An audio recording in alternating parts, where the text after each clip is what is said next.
ora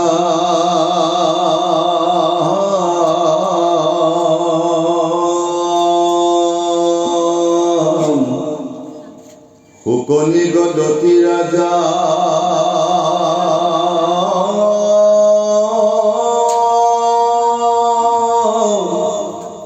Hunamo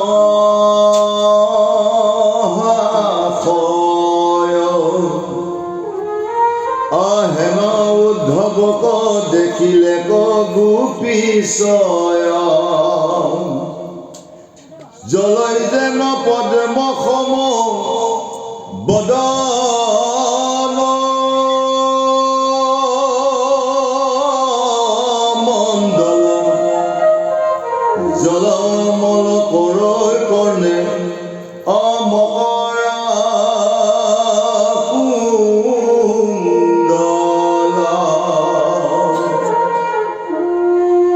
Samotanu pita bastre dekhiya shubhana Krishnor rূপ পাইতো পাইলে পুনর্জনা করহন যে আইল কোনে পথাইল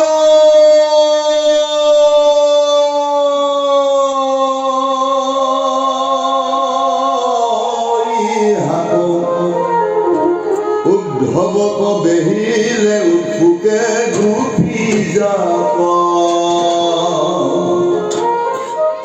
Oram Jamil Krishnor ente Parama bhakata Korilo sakar tanka huya avanata Aram Ram lajjaye korilo ati haisya nirikhana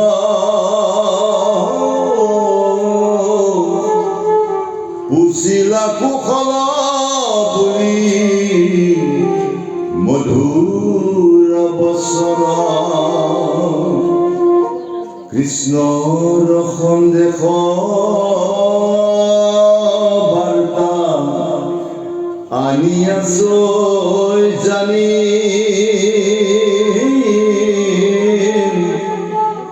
biralok lagi uddhav Bokomati ani Ahya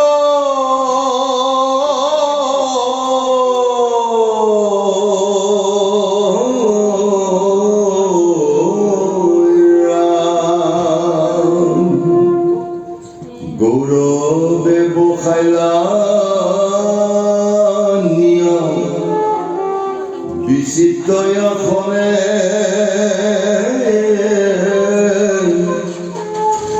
Tanke behi bokhi lokha Moste gupi gane Buloi khobe khadori khom Budhi udhabaka Janila Krishnor mukho tumi dekhebo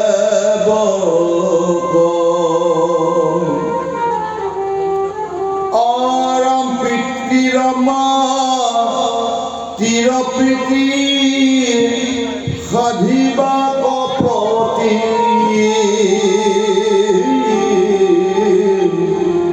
Othailant tuma podro Jota Jadupati Jai Krishna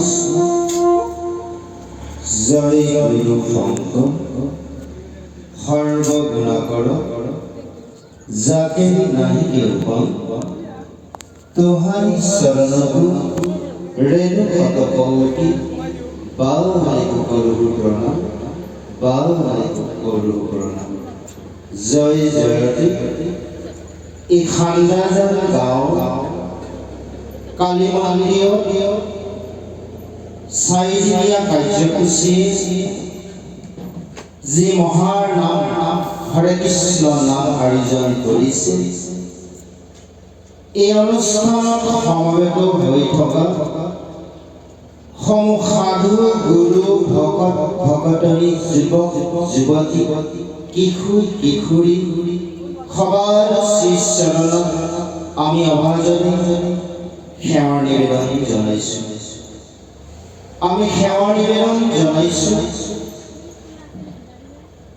যিসকল মহান প্ৰভুৱে এই অনুষ্ঠান আয়োজন কৰি আমাৰ দৰে ভকতি দৰিদ্ৰ লোকক আমন্ত্ৰণ কৰি আনি এই আসনত উপবিষ্ট কৰোৱাই আপোনালোকৰ দৰে সাধু মহন্ত হ'ব পৰা দুটি জ্ঞান লোৱা সুবিধা দিয়াৰ বাবে আমি তেয়া সমস্ত শ্ৰীচৰণত চিঞৰি হৈ হে গুৰু সমস্ত আইমাতৃ সমস্ত মহান বিশাল ভাগৱত শাস্ত্ৰ পুংখানুপুংখৰ ভাৱে বিশ্লেষণ কৰা আমাৰ ধৃষ্টতা নাই। সেই শাস্ত্ৰত উল্লেখিত কৰিছে পক্ষী উৰে ভাষা অনুৰূপে। তদনুৰূপ আমিও আমাৰ সীমিত জ্ঞান ভাণ্ডাৰ পৰা আজি ভাগৱতৰ দশম স্কন্ধৰ মাছৰ শেষৰ ফালে যি উদ্ধৱ কৃষ্ণৰ সংবাদ পদবন্ধে দুআষাৰ আলোচনা কৰি যাব বিচাৰিছোঁ। এইখিনি কৰিবলৈ যাওঁতে অবাঞ্ছিতভাৱে ভুল ভ্ৰান্তি হ'ব পাৰে। সমূহ ক্ষমা বিচাৰি এভাগী গোসাঁই সেৱাৰ ধৰিছোঁ। কৃষ্ণ কৃষ্ণ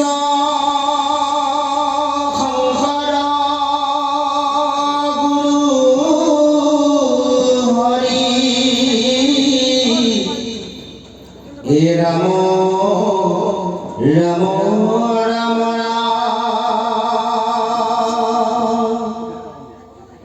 প্ৰথমে গুৰু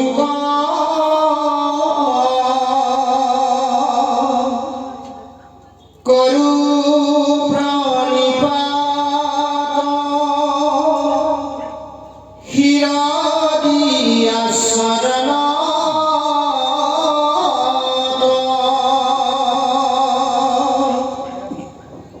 যাৰো পদেশে জ্ঞানৰ প্ৰকাশে গুচিল অবিদ্ৰাজত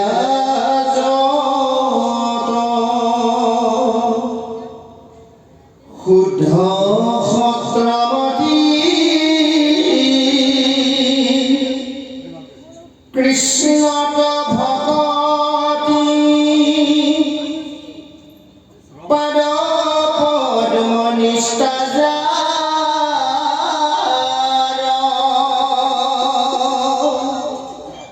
ধৰি সদমৰূপ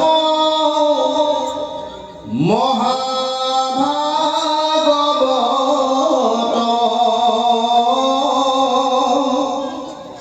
লোক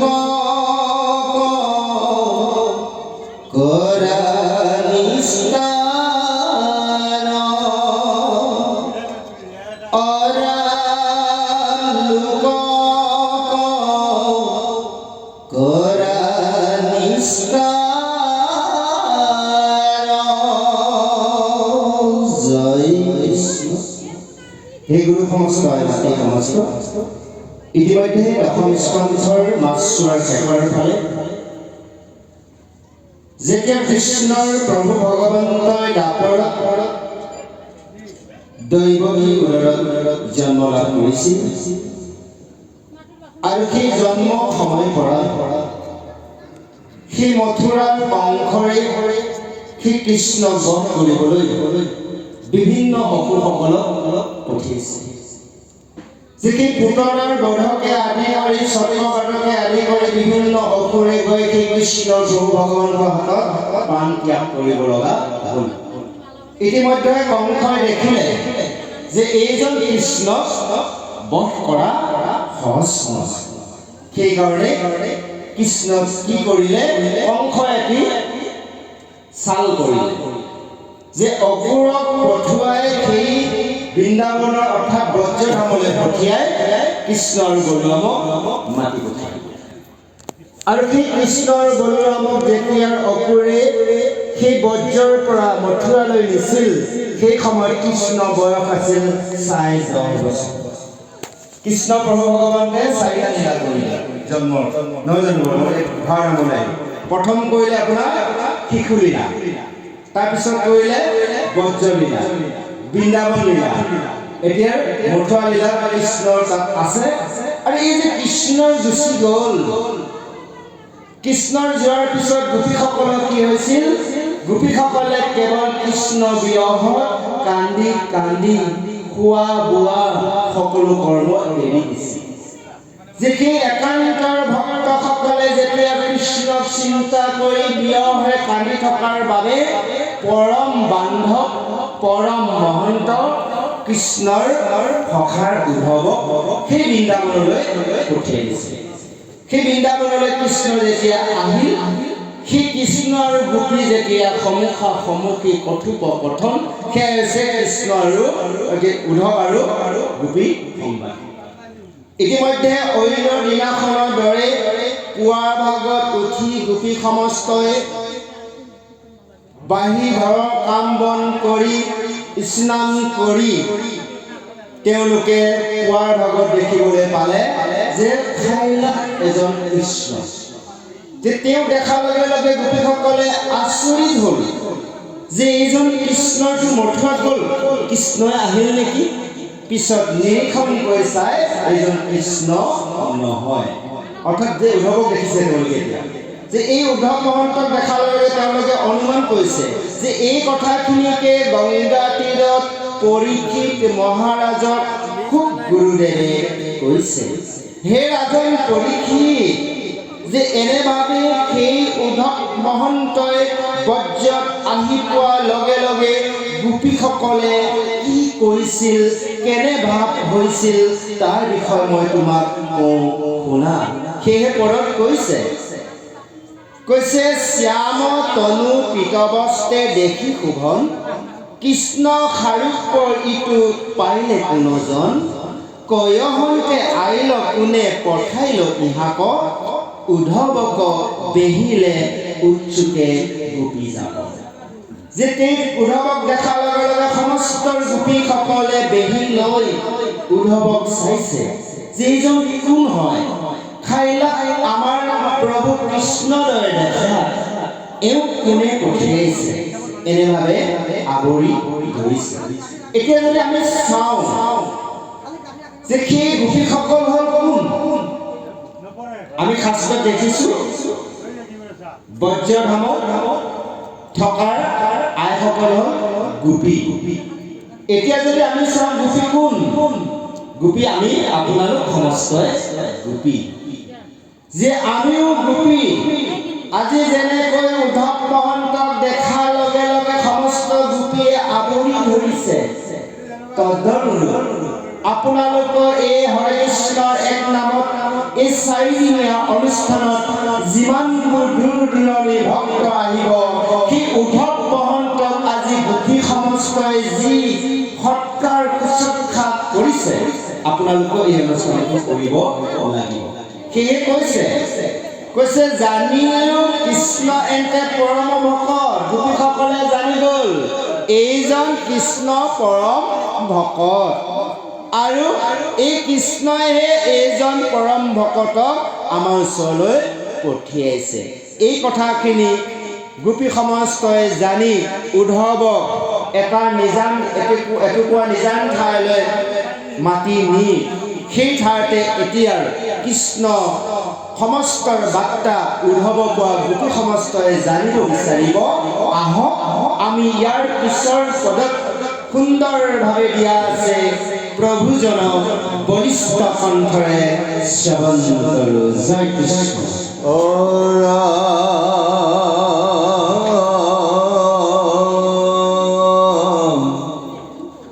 মুনিকন সাৰিতু বন্ধু বান্ধব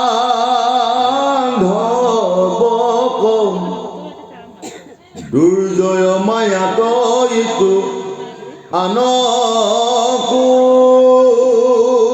ননৰ তাতে তোমাক কৃষ্ণে পঠাইল সাদৰি নুহি গকুলক কিয় অসুমৰি বাহৰি নাহি তান প্ৰয়োজন ব্ৰজক সম্প্ৰতি কৰৈ কাৰ্য নিমিত্তয়ানত মৈতয়তি স্থিতো নথাকয়াতি প্ৰেম পুৰুষৰ পুষ্পক চুম্পিয়া যেন তেজৰ মধুকৰ নিচ দেখি পুৰুষক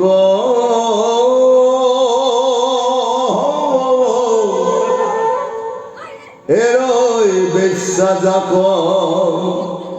তেজৈ প্ৰজাগণে যেন অদুৰ্জন ৰাজাক অৰাম গুৰু কনু সুধৈ বিদ্ৰোহ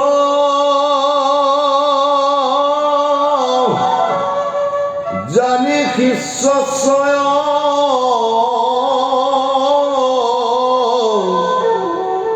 নিষ্ফল কৃষ্ণ কতে জয় পক্ষী সমস্ত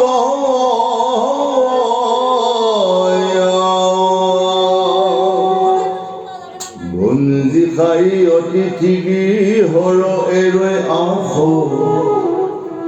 দগ্ধৰ নতমিগে নকৰ বিশ্বাস গুৰু কনু সুধৈ বিদ্যা জানি শিষ্য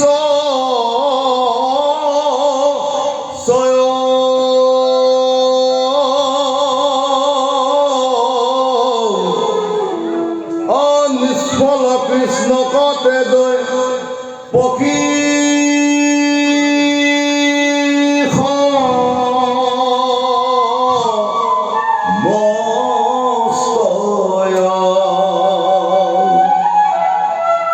ভুঞ্জি খাই অতিথি হৰ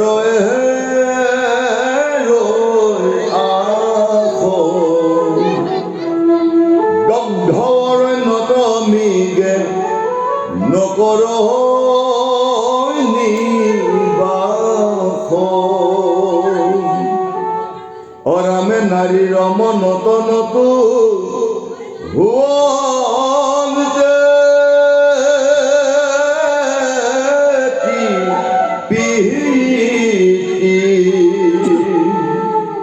তেজি যাই যেন নিদা অৰুণপতি কৃষ্ণে কেকে বুলৈ সবে য়ানত লগাই হা কৃষ্ণ বুলন্তে লুতক বহিল যায় কৃষ্ণ দূত উদ্ধৱক দেখি বিদ্ৰ মানুহ কৃষ্ণতে পখিল সবে অবাক্য মন প্ৰাণ এৰিলে গোলক মৰ্য দেখোনি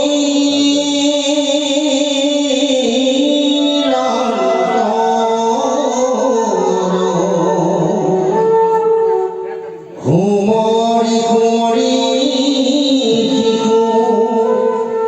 লীলাতে খবৰ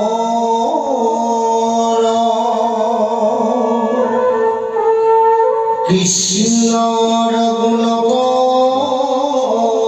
গাৱে উদ্ধৱ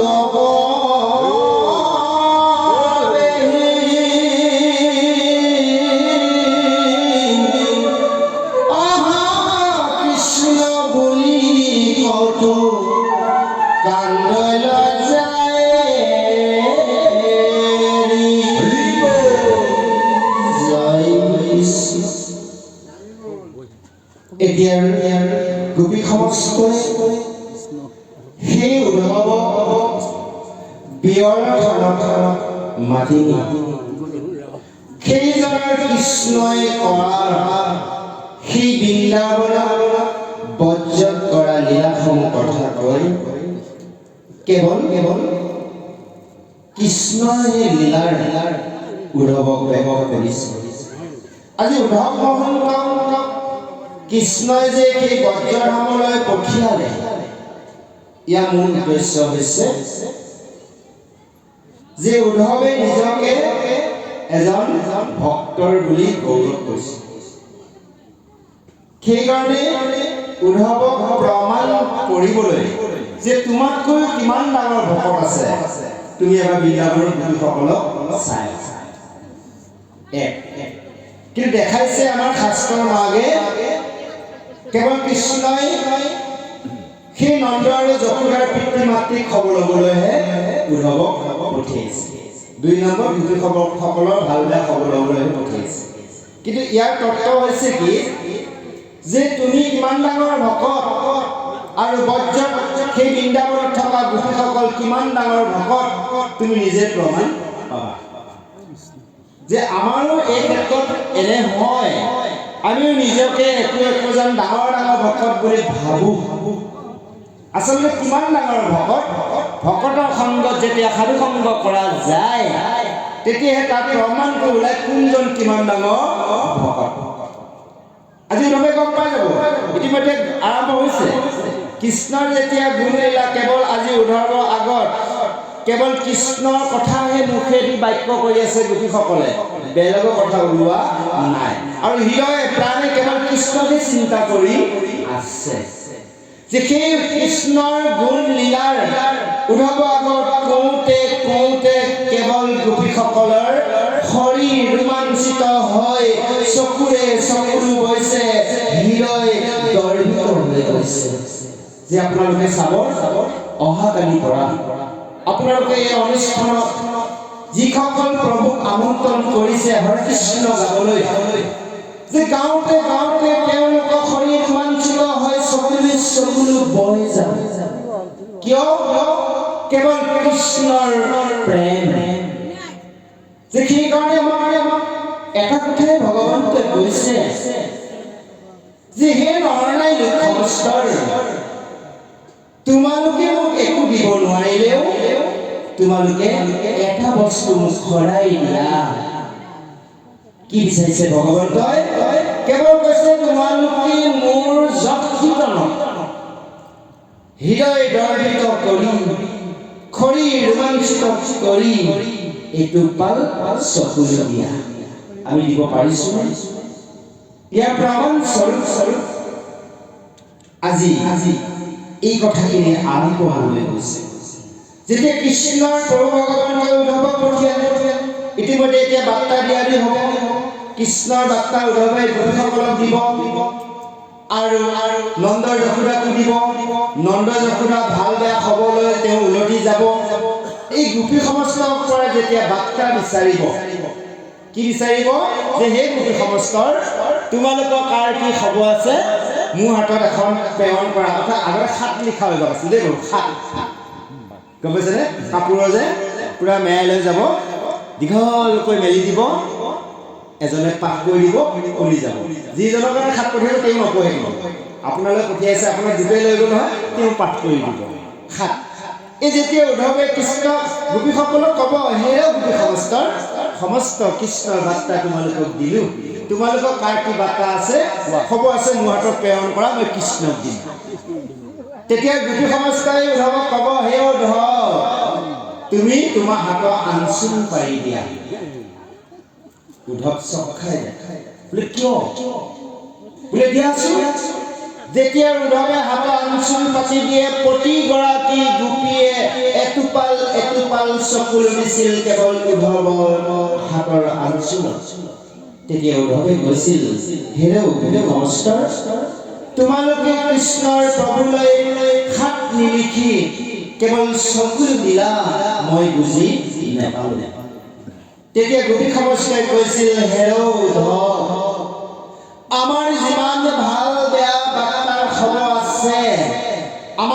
টোপাল চকুলোতে কৃষ্ণ প্ৰভুৱে গম পাব। বুজি পাইছেনে আপোনালোকে? অসুবিধাটো হোৱা নাই বুজাত? ইয়াত প্ৰমাণস্বৰূপ আজিকালি এজন যদি ৰোগী হয় বাৰু, ৰোগী এজনৰ বেমাৰী এজনক যদি হস্পিটেললৈ নিয়া যায়, প্ৰথমে কি ক'ব জানে? এওঁক বিলাক টেষ্ট কৰিব লাগিব, টেষ্ট পৰীক্ষা কৰিব লাগিব। টেষ্ট পৰীক্ষা ৰিপৰ্ট ওলোৱাৰ পিছতহে ট্ৰিটমেণ্ট কৰিব, তাৰ আগত নকৰে। ইয়াৰ অৰ্থ কি জানে? যেতিয়া আমাৰ প্ৰতিজনৰ শৰীৰটো বিলাক টেষ্টটো যেতিয়া পৰীক্ষা কৰা যাব, এই তেজত গম পোৱা যাব আপোনালোকৰ শৰীৰত, আমাৰ শৰীৰত কি কি ৰোগ আছে। বোলে চুগাৰ বেছি হয় বাৰু, বোলে হাৰ্টৰ প্ৰব্লেম ইত্যাদি ইত্যাদি, এই বেমাৰবোৰ ওলাব।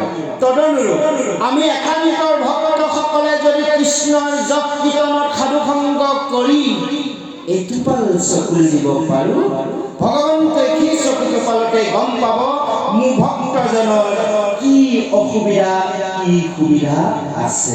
এই কথাখিনি সুন্দৰভাৱে বুজাইছে। সেইকাৰণে আমি আজি দশম স্কন্ধৰ উদ্ধৱ কৃষ্ণ সংবাদ লোৱা হৈছে, কাৰণ আমি প্ৰতিজন ভক্তই হৈছোঁ একোগৰাকী গোপী। আমি গোপী, আমি সেই গোপী হৈ কৃষ্ণক স্বামী ৰূপে ভজিব লাগিব। আহক এনেভাৱে কৃষ্ণৰ জপ কীৰ্তনৰ কথা কওঁতে গোপীসকলে কেৱল কৃষ্ণ নামত উদ্ধৱৰ সন্মুখত কান্দিছে, আৰু সেই কান্দি কান্দি উদ্ধৱৰ লগত কি কথোপকথন আগবাঢ়ে ইয়াৰ পিছৰ পদত সুন্দৰভাৱে দিয়া আছে। আহক আমি শ্ৰৱণ কৰোঁ। জয় কৃষ্ণ।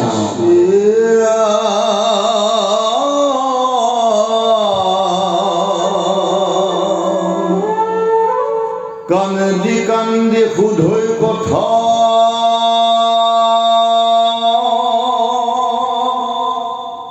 কহিও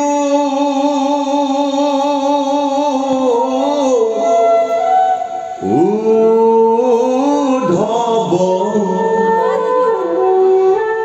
আৰু কি দেখিব সিটো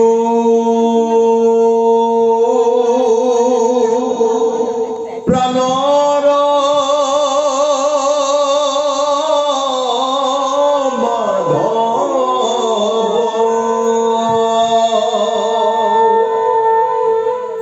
কৈ খানি আখিব কৃষ্ণ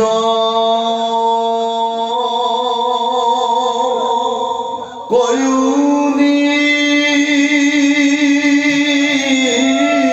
কৰি আশা দেখে আছো কথা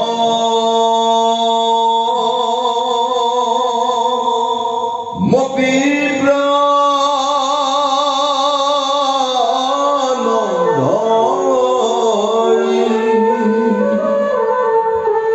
কৃষ্ণ কবৰ নাম দেয়তি প্ৰেম উপজিল পতি পুত্ৰ গৃহ শৰীৰকো পাহৰিল কৃষ্ণৰ ভকতি ৰখে কৰিলে কমত্ৰ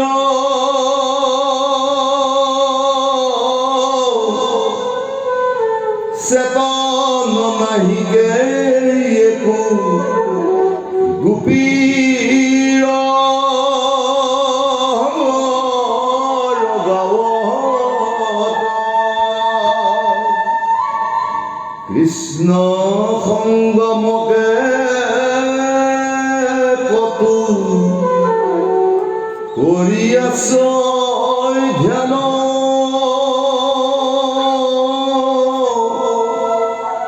সেই বেলা ভ্ৰমৰক দেখিবি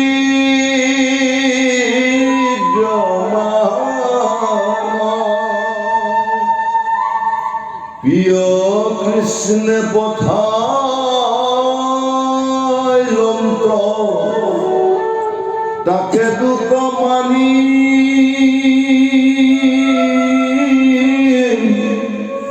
ভ্ৰমৰক লগাই যুদ্ধ বকবলৈ বাণী শুন মধুকৰ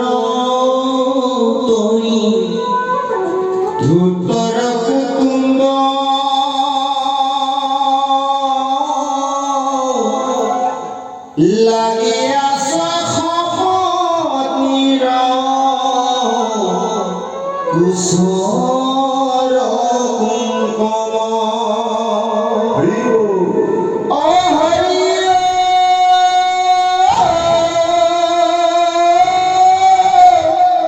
হেৰ বন মালা কলেলো তাইলে কৈছোৰ নুচুবি নুচুবি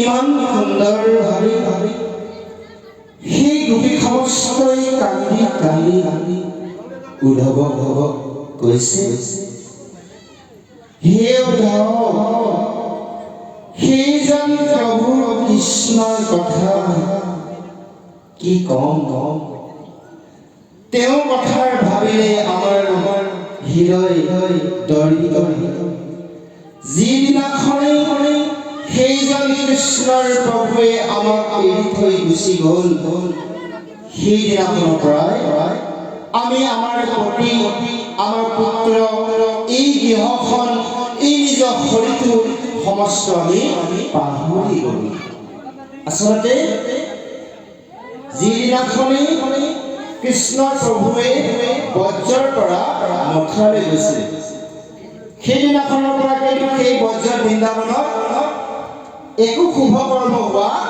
নাছিল আৰু কোনোগৰাকী স্ত্ৰীৰ কিন্তু সন্তান জন্ম হোৱা নাছিল আৰু যেতিয়া সিফালে ৰাম প্ৰভু বনবাস আছিল 14 বছৰ তেতিয়া কিন্তু অযোধ্যাত কোনো শুভ কৰ্ম হোৱা নাছিল আৰু সতী সন্ততি হোৱা নাছিল আজি কি সুন্দৰভাৱে উদ্ধৱ কৃষ্ণৰ প্ৰভু ভগৱন্তৰ কথা গোপী সমস্তই কৈছে কৃষ্ণক বনান্তে আতি প্ৰেম উপজিল পতি পুত্ৰ গৃহ শৰীৰকো পাহৰিল কৃষ্ণৰ ভকতি অৰকে কৰিলে কমত্ৰ চেতন নাহিকে একো গোপীয় যে সেই গোপীসকলে কেৱল কৃষ্ণহে চিন্তা আচলতে এয়াই হৈছে ভকতিৰ প্ৰেম আমি কি প্ৰেম কৰোঁ জানে ঘৰৰ পৰিয়াল ল'ৰা ছোৱালী ভাইজা ধন ঐশ্বৰ্য বিভূতি আমি প্ৰেম কৰোঁ সেইকাৰণে ভগৱান নহয় কৰোঁ মায়া সেইকাৰণে ভগৱানে কৈছে তোমাৰ গৃহত থকাৰ সেই মায়াবোৰক তুমি প্ৰেম কৰা আপত্তি নাই তেওঁলোকক তুমি যিমান প্ৰেম কৰা তোমালোকে মোকো সিমানখিনি প্ৰেম কৰা হয়নে প্ৰভু আমি গাহস্থৰ ধৰ্মত থাকি এইটো পুত্ৰ ভাইজা ঐশ্বৰ্য বিভূতি আমিতো একেবাৰে আশাটো এৰি দিব নোৱাৰোঁ থাকিবই কাৰণ আমি আশাৰ নামৰ নদীখনত সাঁতুৰি আছোঁ হয়নে বাৰু আমি মানুহবোৰে যিমান নেপাওঁ আশাটো শেষ হৈ নাযায় এইবাৰ যদি কোনোবাই ব্যৱসায় কৰি 10 লাখ টকা পালে আকৌ ভাবিব আৰু অলপ পোৱাহেঁতেন হয়নে বাৰু যিজনৰ নেকি সদায় চাইকেলখন নাই খোজকাঢ়ি ফুৰিছে তেওঁ ভাবে মই এখন চাইকেল ল'ব পৰাহেঁতেন চাইকেল থকাজনে ভাবিছে মই এখন বাইক ল'ব পৰাহেঁতেন বাইকখন হৈ গ'ল ঈশ্বৰে দিলে ভাবিল কি কাৰ এখন ল'ব পৰাহেঁতেন হয়নে বাৰু তদনো আমি আশাৰ নামৰ নদীখনত সদায় সাঁতুৰি আছোঁ আমাৰ আশা কেতিয়াও শেষ নহয় আমি পাৰ নাপাওঁ গতিকে এই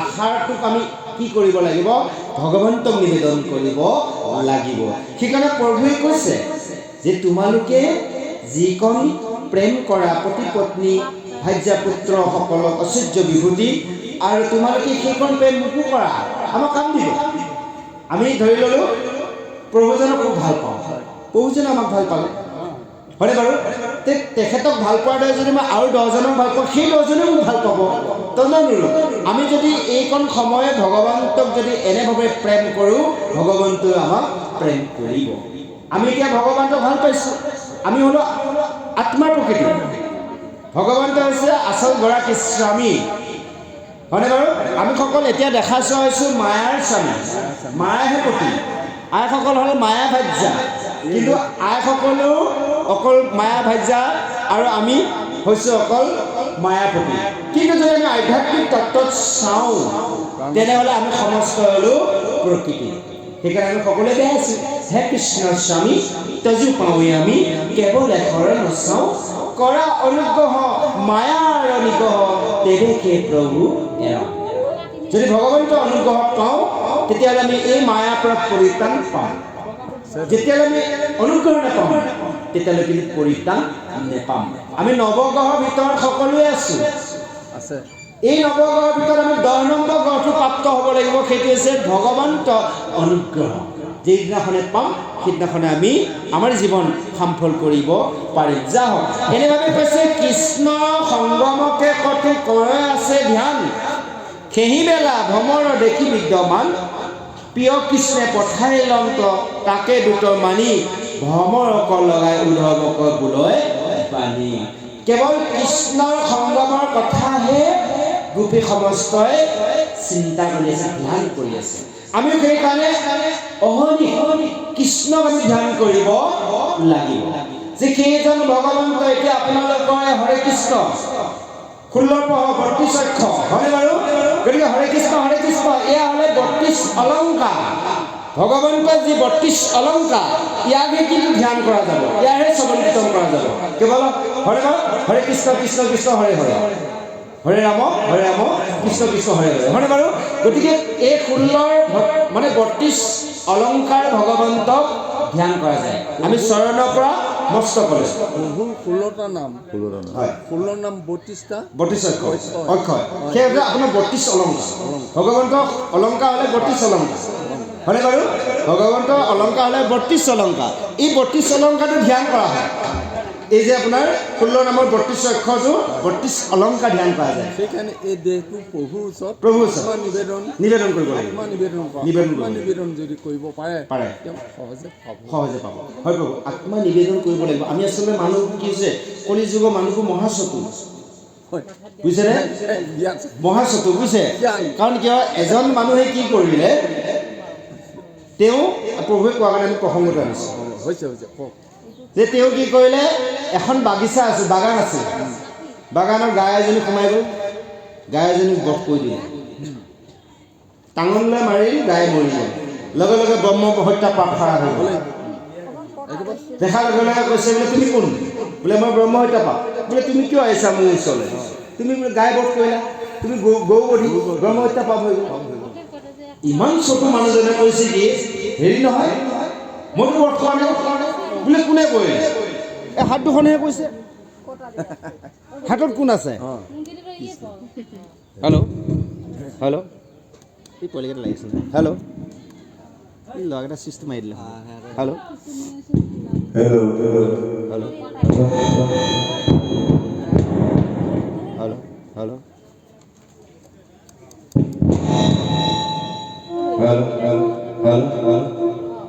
তেতিয়া সেই মানুহজনে ক'লে বোলে হাতেহে বধ হৈছে, হাতত কোন আছে? হস্তত আছে ইন্দ্ৰ ওচৰলৈ যোৱা তুমি। ইন্দ্ৰহে বধ কৰিছে, মই বধ কৰা নাই। লগে লগে ব্ৰহ্ম হত্যা পাপ গৈ ইন্দ্ৰৰ ওচৰত গৈ কৈছে, ইন্দ্ৰই কৈছে বোলে তুমি কোন? মই গৰু বধি, ব্ৰহ্ম হত্যা পাপ। বোলে তুমি কিয় আহিলা? বোলে মৰ্ত্যত এজন লোকে গৰু বধ কৰিলা, তোমাৰ হাতত তুমি আছাই মনুষ্যসকলৰ। আমাৰ 14জন যে দেৱতা আছে, ইন্দ্ৰৰ দেৱতা হয়নে বাৰু? গতিকে তোমাৰ হাতেদি যেতিয়া বধ হৈ গ'লগৈ, মই আহিলোঁ তোমাৰ ওচৰত। ইন্দ্ৰই ভাবিলে সৰ্বনাশ। তেতিয়া ইন্দ্ৰই ক'লে ৰবা, হাত দুখনে বধ কৰি ঠিকে, ইয়াক কোনে উচলাই দিছিলে? বুদ্ধিটো আহি গ'ল বোলে মাৰিব লাগে। বুদ্ধি দেৱতা কোন? প্ৰজাপতি। তাত দিলে পঠি। যেতিয়া তালৈ গ'ল, তাত যে খাৰা হৈ গ'ল, তেতিয়া ক'লে বোলে তুমি কোন? মই বোলে ব্ৰহ্ম হত্যা। বোলে কিয় আহিলা? তেতিয়া গোটেইখিনি দিবই ক'লে যে মনুষ্য এজনে হাতেৰে গৰু বধ কৰিলে। তেওঁ ক'লে কি যে হাত দুখন মোৰ নহয়, ইন্দ্ৰই আছে, ইন্দ্ৰৰ ওচৰত যোৱা। স্বৰ্গলৈ গ'লো, ইন্দ্ৰই ক'লে বোলে বুদ্ধিহে বধ কৰিছোঁ, বুদ্ধিৰ ওচৰত যোৱা, প্ৰজাপতিৰ ওচৰত। তোমাৰ ওচৰলৈ বোলে হেৰি নহয়, তুমি এটা কাম কৰা, সেই ক্ষীৰসাগৰত প্ৰভু বিষ্ণু আছে, তেওঁৰ ওচৰলৈ যোৱা। কাৰণ পদত কোন আছে? বিষ্ণু। আৰে বুদ্ধিয়ে ক'লে, হাত দুখনে ক'লে, ভৰি দুখনে যদি নগ'লেহেঁতেন বধ কৰিব পাৰিলোঁ। লগে লগে বিষ্ণুৰ ওচৰ পালে। সেই বিষ্ণুৰ ওচৰ খাৱাৰ লগে লগে ক'লে বোলে কোন তুমি? বোলে প্ৰভু মই ব্ৰহ্ম হত্যা, গৰু বধি। কেনেকৈ? তেতিয়া কাহিনীটো ক'লে।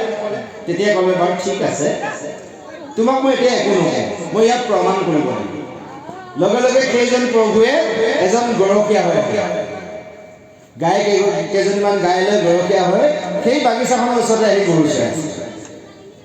প্ৰভু চলনা আৰু গ'ল এজনী গাই সোমাই যোৱাৰ লগে লগে সেইজনে তামোলডাল লৈ গাইজনীক মাৰিব আহিছে তেওঁ মাতিছে ৰ'বচোন ৰ'ব নামাৰিব গাইজনী মোহে যিজন গৰখীয়া আপুনি ভগৱন্তই কৈছে তেতিয়া কৈছে বোলে আপুনি নামাৰিব গাইজনী মোহে কিবা ভুলতে সোমালে বোলে আপুনি যে গাইজনী মাৰিবলৈ গৈছে ঠিক আছে বাৰু ভুল হ'ল মোক ক্ষমা কৰিব যে আপুনি মাৰিব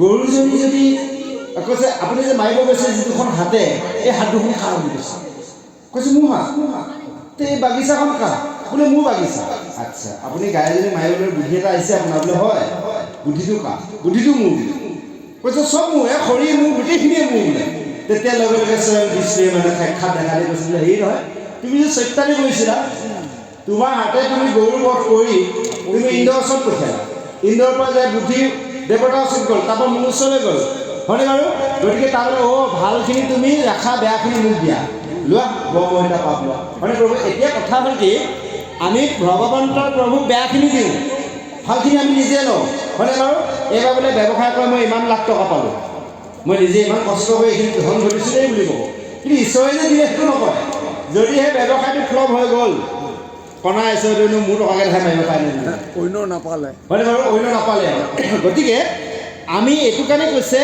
যে আমি দুখটো সুখটো হয়নে বাৰু ভালতো বেয়াটো আমি ভগৱন্তক সমস্ত যদি নিবেদন কৰিব পাৰোঁ তেনেহ'লে আমাৰ কোনো অসুবিধা নাই আজি গোপী সমস্ত অৰ্পণ কৰিছে যে সেই গোপী সমস্তৰ দৰে যদি আমি কৃষ্ণক প্ৰেম কৰিব পাৰোঁ কৃষ্ণই কিবা আমাক বেয়া পাব নেকি বাৰু নাপায় কেতিয়াও বেয়া নাপায় ইয়াৰ প্ৰমাণ ভগৱন্ত স্বামী আমি অনুভাৱিত হয়নে প্ৰভু এতিয়া আপোনাৰ আইগৰাকী আছে নাজানো প্ৰভু জয় কৃষ্ণ এতিয়া আপোনাৰ মতে যদি আপুনি ভাল পোৱা মতে আইগৰাকীয়ে কাম নকৰে আপোনাৰ মই সদায় গালি খাব আপোনাৰ মৰম চেনেহ কমি যাব নাযাবনে বাৰু কৃষ্ণ প্ৰভু ভগৱন্তই যি বেয়া পোৱা কৰ্ম খাদ্য বাক্য আমাৰ আছে আমি যদি তাক এৰি দিওঁ কৃষ্ণই আমাক এনেই ভাল পাব আমি কৃষ্ণ নাম লৈ আছোঁ গাই আছোঁ কিন্তু ইফালে আকৌ বেয়া কৰ্মও কৰি আছোঁ বেয়া বাক্যও কৰি আছোঁ বেয়া খাদ্যও খাই আছোঁ এতিয়া ভগৱন্তই ভাল পাবনে যেনেকৈ নিজৰ ভাৰ্যাগৰাকীয়ে নিজৰ স্বামী বিপথে চলাৰ দৰে আমিও আকৌ কৃষ্ণক স্বামী কৰি বিচাৰি আছোঁ কিন্তু কৃষ্ণ বিপক্ষে চলি আছোঁ কৃষ্ণই বেয়া পোৱা কৰ্ম বাক্য খাদ্য খাই আছোঁ কৃষ্ণই ভাল পাবনে গতিকে ভগৱন্তই ভাল পোৱা কৰ্ম যদি আমি কৰোঁ নিশ্চয় আমাক ভাল পাব আজি গোপী সমস্যাই কৈছে কেৱল কৃষ্ণৰ ব্যতিৰেকে অন্য একো চিন্তা কৰা নাছিল তেওঁলোকে খাওঁতে শুওঁতে উঠোঁতে বহুতে শয়নে সপোনে হাঁচিয়ে হেঁপতিয়ে কেৱল কৃষ্ণ চিন্তা কৰিছিলে আৰু সেই কথাখিনিকে আজি উদ্ধৱ মহন্তক কৈছে যে হে উদ্ধৱ যি কৈছে হেন বনমালা লুটালুটে তই চোৰ কৈছে প্ৰিয় কৃষ্ণে পঠাই লন্ত তাকে দুট মানি ভ্ৰমক লগাই উদ্ধৱ কবলৈ বাণী যে তোমাক আমাৰ প্ৰভু প্ৰিয় কৃষ্ণই তুমি প্ৰিয়ৰ বান্ধৱ বাবে আমাৰ ওচৰলৈ তোমাক খবৰ ল'বলৈ পঠিয়াইছে এনেভাৱে আজি গোটেই সমস্তই উদ্ধৱক কৈছে আহক ইয়াৰ পিছত আৰু সুন্দৰ পদে আগবাঢ়িছে আমি শ্ৰৱণ কৰোঁ জয় কৃষ্ণ জানো সাধিবাক লাগি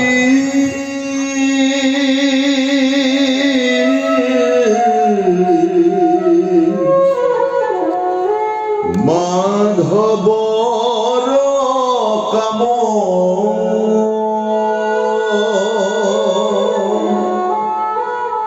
মোক নচাই বেপৰা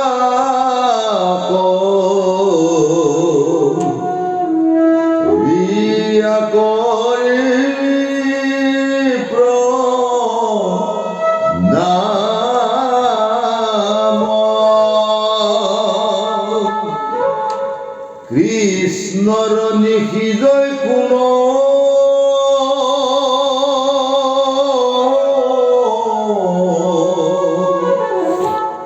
কাৰ্য মূৰ সতী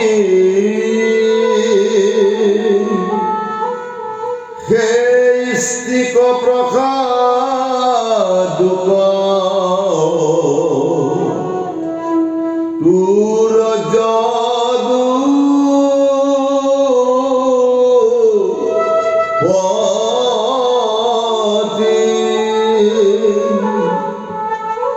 যাৰ কুশ কুংকুম ৰত ফুৰলৈ তাই কত চাওঁ গয়া গোবিন্দৰ গুণ নকৈ তই যাৰ দুতই আমি জানিলো খাব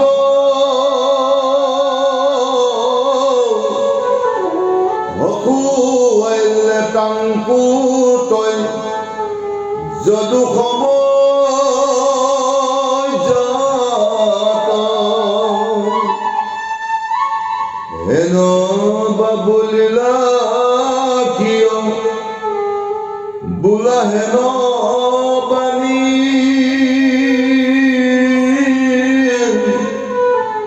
কৰিলন্ত কৃষ্ণে তোমাৰ সাৰকি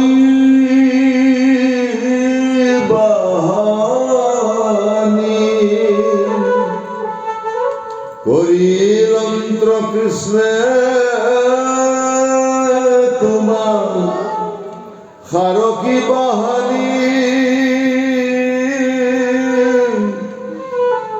কৰিলন্ত কৃষ্ণে তোমাৰ সাৰকি বাহানী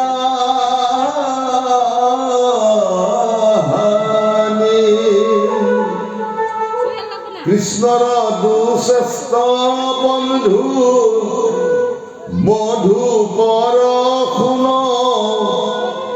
কৃষ্ণৰ সমান নাই পুৰুষ নিৰ্গুণ মোহন অধৰ মধু অমৃত সমান বাৰে কয় আমাক মাত্ৰ কৰাইলন্ত প্ৰাণ নভৈল প্ৰীতি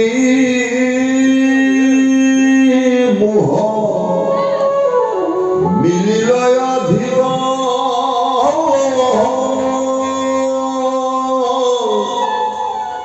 এতে কটাতে দি গইলা মথুৰা পুৰী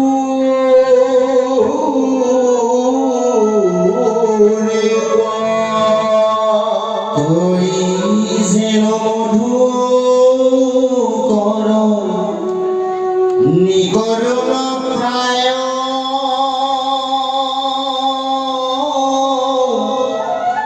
পুষ্পক চুম্পিয়া যেন নুধুনায়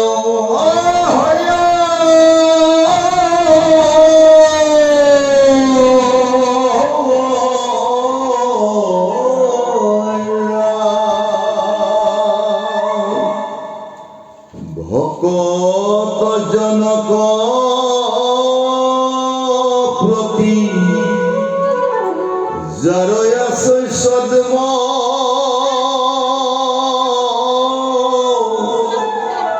কেন মতে লক্ষ্মী টান সেবৈ পাদ